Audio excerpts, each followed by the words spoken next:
I'm autistic, which means I like trains. What isn't there to like? They're big, they're loud, and they're heavy. How do you handle all of that weight? I think it would just be easier to show you.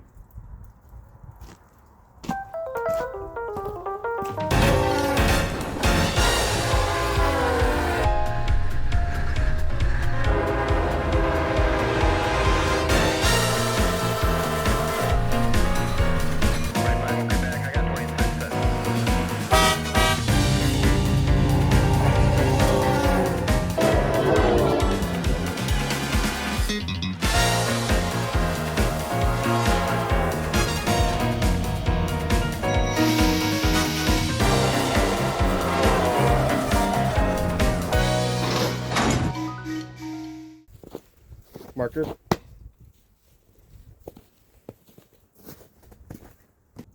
Right now, I'm standing in a rail yard. To my left and right are hundreds of tons of locomotives and rolling stock. Just kind of sitting here, right? Not really going anywhere. Well, that's because there is no force on any of these.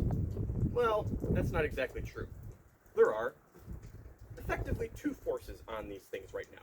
Because this is level ground, there is the force of gravity pulling the mass of these things down to Earth.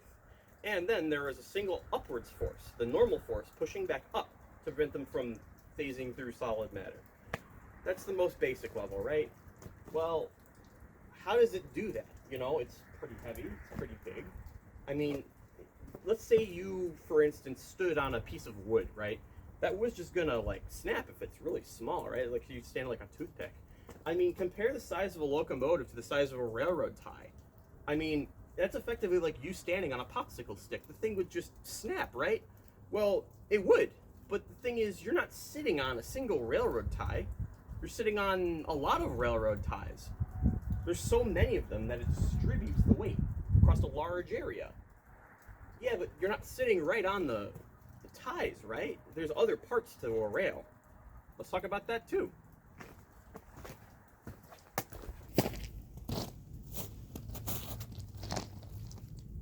This is a rail.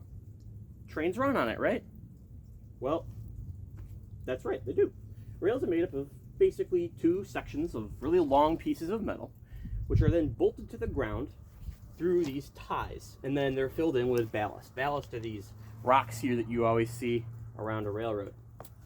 The ballast keeps the ties from moving left and right. They provide your lateral forces that hold them in place, so that when you're going around a corner, for instance, the change in momentum from one direction to another doesn't shift the whole rail back and forth.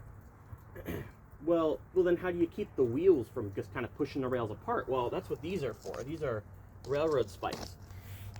These they have a lip on them right here, and they hold the bottom of the rail down, which is why the rail is this part on the bottom that sticks out. They hold them down to what's called a tie plate. This is this big flat piece of metal, which kind of distributes that load across the tie here. The top part of the rail is called the rail head. This is the part that the wheels ride on. If you actually look closely at your video here, you'll see that one side of these is a lot smoother and less rusted than the other. That's because the wheels touch it all the time, so they're generally a lot cleaner than your other side of the rail. But you'll also see in front there's another part of the rail that might be even more interesting than the part that just kind of keeps it from shifting around. Look at that. As you can see here, I have a rail joint. How is this a very good expansion joint? It's not really a good expansion joint.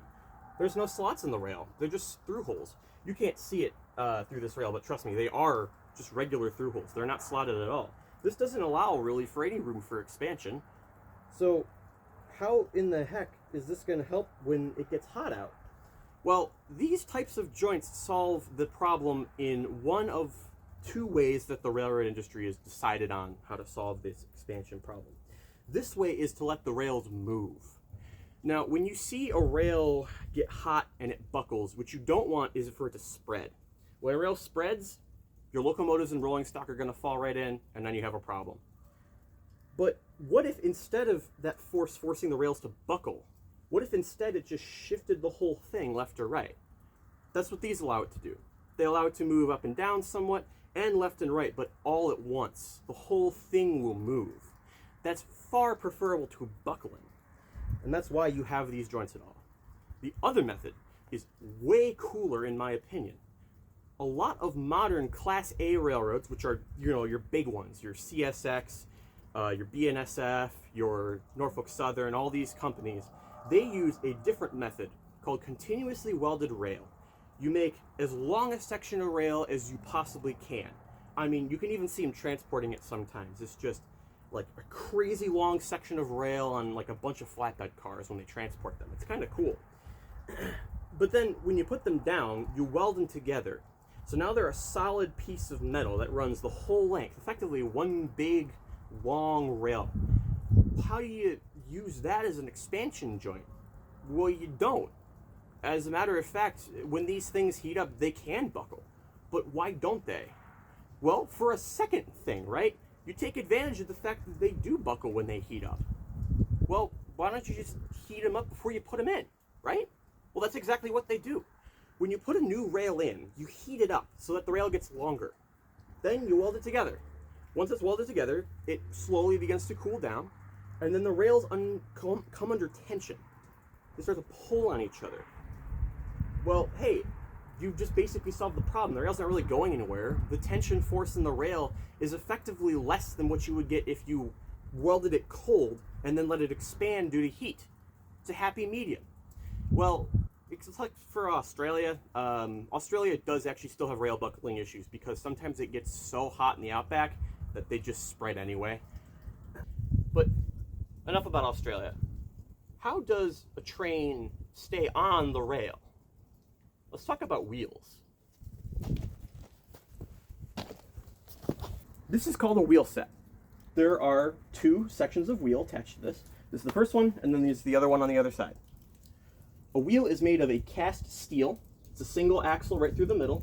And they're all just one piece, one big section. You can see the wheels have a very peculiar shape, right? They're not flat like your standard wheels. They have they got this thing on the edge. This is called a flange. A wheel flange keeps the car from coming off the rail when it shifts left or right. There's a small curve and a lead-in so that it's not just grinding on the wheel all the time. As a matter of fact, when a flange touches the edge of a rail, you can hear it. It makes a sound. People call it flange screaming or flange squeals, whatever you want to call it. If you can hear a flange squealing and there's really loud, generally that means you could be going a little fast because your flanges are touching the corner of the rail, and if all of them are doing it, it's a good indicator you're going too fast. Well, how would a flange start to touch the edge of a rail when you're going around a corner? There's a feature of wheels I haven't touched on yet. All wheels are tapered. Why are they tapered? Because it increases the circumference of one wheel's contact patch. Why would that matter at all? Why would you want to do that?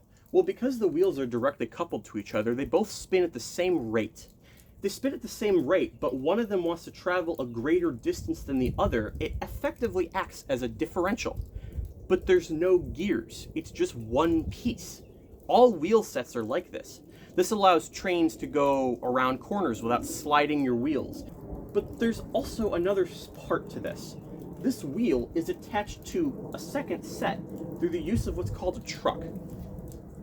This whole assembly, a single cast piece of steel or iron, is called a truck. A truck contains several things. It contains, the hub and all the mounts and the pivots and everything for that, the suspension for the wheels and attachment points to the cars, but it also contains a part which allows the wheels to connect to the truck. What is that part? It's called a bearing, right? Allows it to spin. Well, there's several types of bearings. Let's talk about those. Okay, so let's say you're a designer in the 1800s and you want to make a lot of train cars. And all of the wheel sets have to be able to slide freely on these bearings. Well, how would you design the bearing? Well, there's many ways you could do it. Nowadays, you probably know what I'm getting to. However, that's not true. We're not going to talk about ball bearings yet.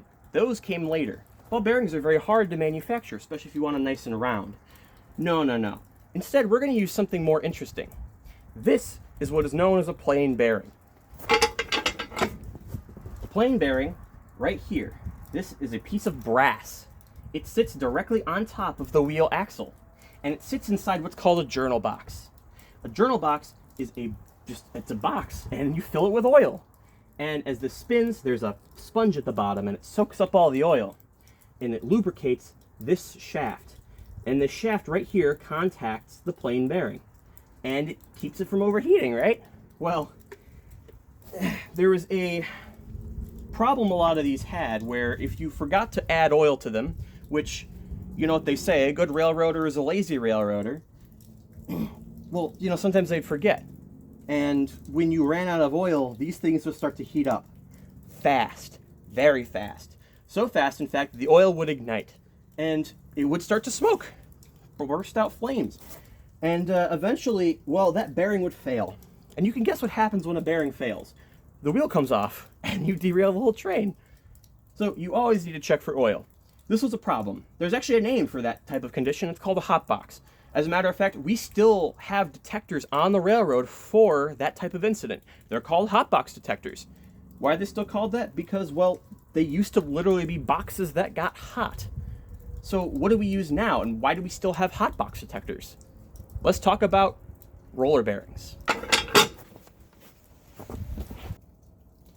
This is a roller bearing. It's on one of our locomotives, RGVM 54. Inside there are small cylinders that sit inside of a housing between the outside of the bearing and the actual shaft of the wheel set. That allows it to spin freely without any extra oil. You just grease them when you first build them, and then that's it. They work forever. And I really do mean that. They don't really service these much. That's why they were so big when they came around. As a matter of fact, there is a misnomer for the old type of bearing. Remember when I called them plain bearings? That's the original name. You know what people call them now? They call them friction bearings. Why would you call it a friction bearing if that's not the original name?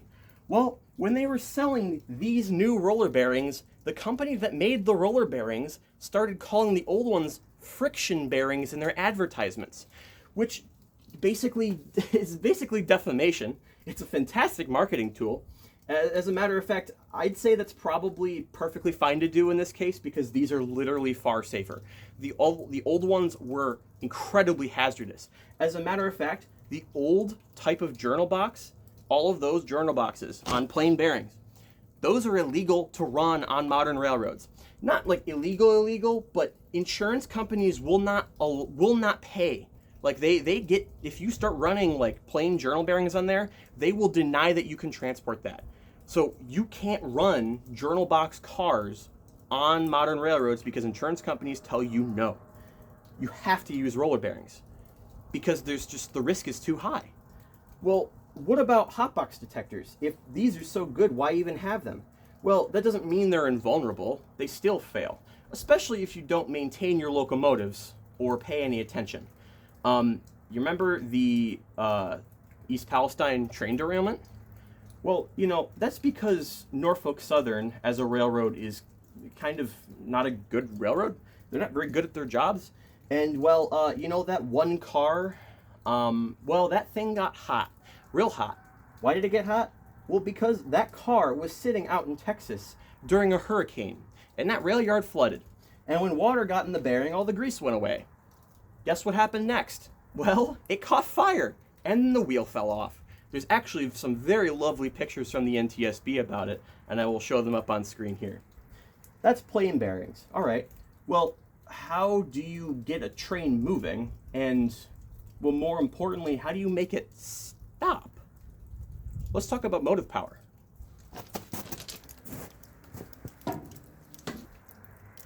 This is a locomotive. This is U.S. Army 1843. This one used to function down at the Seneca Army Depot for a while before they sold it, because it is old. As you can tell, this one is actually quite special. It uses a very different type of engine to most other locomotives, and the electronics are also very weird. It uses a weird voltage. But regardless, this is the thing that makes your cars go. Your cars is in your rolling stock. how do you pull these cars with something that's about the size of a car? Well, that's because it's just, there's engine. It's all engine. This whole thing, this is basically all engine. Let me demonstrate.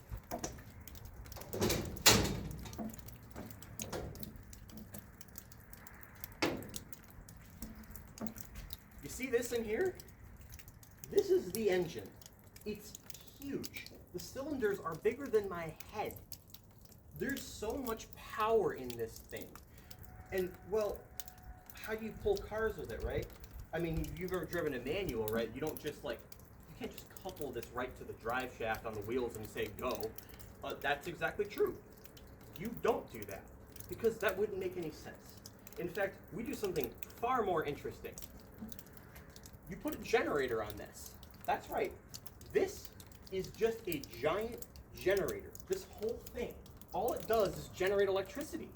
Well, where do you do with that electricity? Well, you use it to drive motors. And those motors, when you have so much of this electricity, you want to pull something, and you're not moving already, you need a tremendous amount of force. That's why electric motors are so useful here, because they effectively provide infinite torque at 0 RPM. That's would it be theoretically. It's not exactly like that, but they do provide a lot of torque when you're not going very fast. Diesel engines are notorious for being able to start more than they can pull. That basically means that you can get something going, but that doesn't mean that you can keep it going forever. Eventually you'll heat up and you'll break your traction motors. That's what they're called. Traction motors are those really big motors. Generally, they can be either AC or DC. Modern engines tend to be AC. GE makes a lot of AC ones, but for a very long time they were DC. If I recall right, this engine was actually AC before it was cool. But that's the fun thing about it. Both work pretty well. You can use either one. It's really about modulating it. And there's a million different ways to do that, but we're not really talking about electronics right now. We're talking about strengths. So why am I talking about a locomotive's electrical system and traction motors? Well, remember we were talking about wheel sets? Well, locomotives have a special type of wheel. There's a gear on that shaft. It's, pretty big teeth on it, right? And around that set of gears is a motor, a big motor. It's like, imagine your car, right? You take your car and you cut off the engine, like the rear section, so you just have your passenger compartment. Wrap that around a railroad wheel. That's a traction motor. That's how big it is. They're huge. And guess what? There's more than one of them. As a matter of fact, each and every wheel set has its own traction motor. So you'll have a wheel and a wheel, both have motors, and then the front set also have motors. If you look at some of the modern locomotives, there are 6 sets of traction motors. That's a lot of power. That is, well, not 6-wheel drive, that's 12-wheel drive. That's insane. You could do so much with that, right? All of that force. Well, how does such a small contact patch from a wheel allow this whole thing to move? Well, if you remember from statics, your frictional force is equal to your mu, which is your friction coefficient, times your normal force. Well, we know what the mu is. It's probably going to be some sort of static friction mu. I don't remember what it was for steel. I'll put it up on screen so you can see it. But then, what about your normal force? Well, think about it. This thing has an engine, a generator, 4 traction motors, a frame, which I haven't mentioned right now yet, but this is see all this height here? That's solid steel. All of that. That whole thing is a single plate of steel. It's that thick the whole way through. Then you also have your coverings, you have your control stand, you have your pneumatic system, all of that weight, that adds to your normal force. Well, guess what? Now you have an insane amount of frictional capacity. You could pull so many things with that. This is a small locomotive, by the way. This is just a switcher. You could pull hundreds of tons with this, even thousands of tons. For instance, your average rail car weighs approximately 100 tons, give or take. This locomotive could probably pull 20 of them. 20. That's a lot. Granted, that's the upper end of this, but that is That is 2,000 tons. With this, imagine what you could do with something bigger than this. Imagine what you could do when you start stacking these together. But how do they stay together? Well, that's a lot of force, right? That's got to come through somewhere. And what if that's only one point, right? If the entire thing is pulling all at once, there's always going to be a single link somewhere that's eating all of that force. Where is that? Let's talk about knuckle couplers. Did you ask for that in between, sir? What you're looking at is a set of knuckle couplers. These things, they hold the cars and the locomotives together. They're pretty big. I mean, look at the thing. This is a solid piece of steel. Like everything else in railroading, it's just one big piece of metal, and that holds all that force. Well, think about it. This little guy, compared to all of that, is holding back the entire weight of a train. Right at the point where a locomotive meets basically all your cars, that is like all of the weight from the train is sitting right there. And when you want to pull it with a locomotive, you are stressing that point. Well, how do they stay together? Well, they're big. That's why they stay together. They are huge. There are pivot points in here, right? This is one of the pivot points on the knuckle. Basically, imagine your hand, right? You have your hand out flat like this. You curve it like this. And there's another one, and they lock together, right? They can't come apart. That's the shape of a knuckle coupler. This is the part that moves in and out. So when you want to release, you pull on what's called the locking pin, and it pops right out like that. Where's the locking pin? Right here. That one point is effectively holding back the weight of the entire train. Could you imagine that? Could you also imagine that you can break that? There are so many incidents where this simply was not enough and it snapped. They break. As a matter of fact, not just these, sometimes these break. The pins that allow the knuckle end to swivel, this will snap.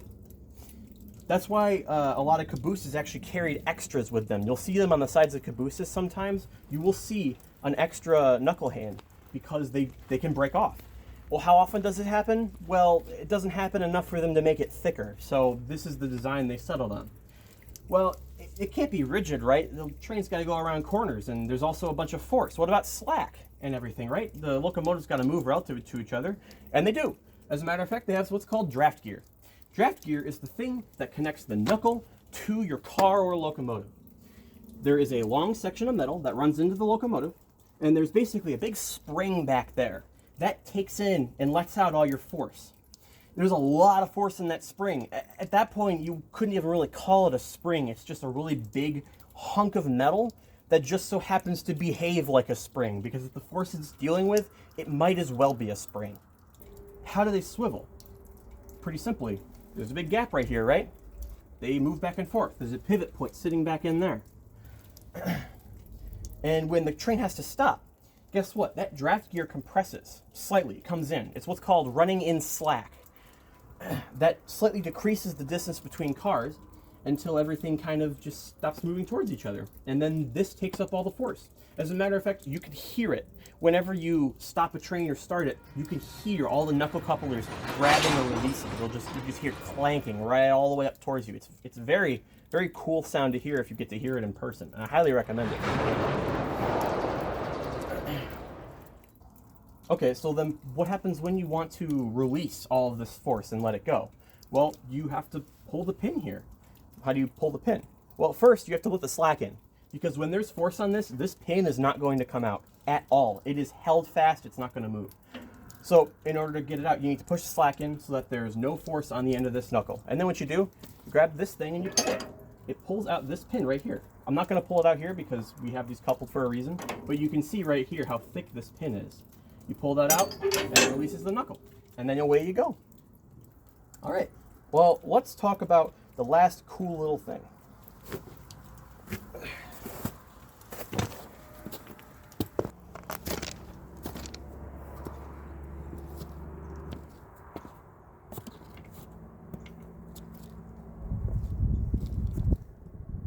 about switches.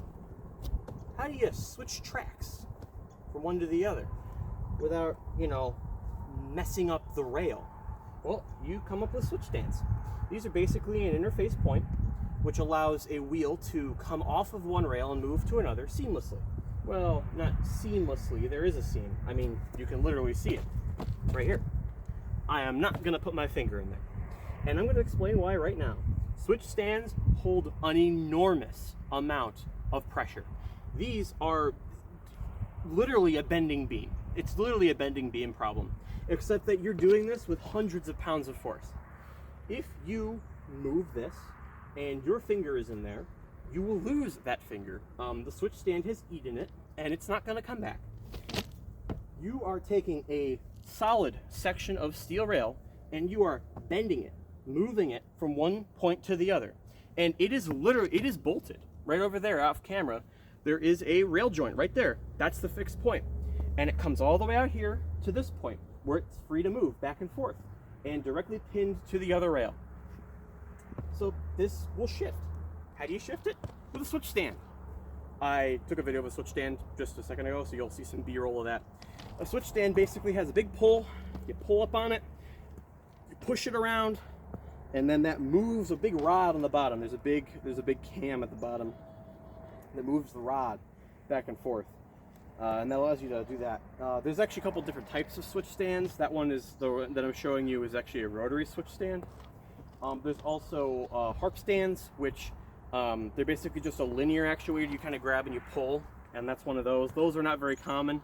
You do not see those anymore in modern railroads. Most railroads actually use rotary switch stands. In fact, most of them have been motorized so that you can control them remotely. But the ones you can see here are all hand operated. And effectively, that's the last big part of strengths that we're going to talk about here. So we'll go right to the outro and we'll talk to you in a minute.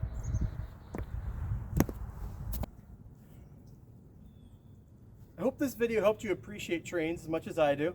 I work on them fairly often, so I do thoroughly enjoy them. And I hope you learned something as much as I did while researching this. There was actually quite a bit to learn about specifically rail, mostly with the expansion joints. That one was very interesting. But everything else, as a matter of fact, I did learn on the job. I'm especially thankful to the Rochester and Genesee Valley Railway Museum for letting me volunteer here and work with these amazing machines. You've seen B-roll of me working here throughout the video, so I hope it was informative. All right, see ya.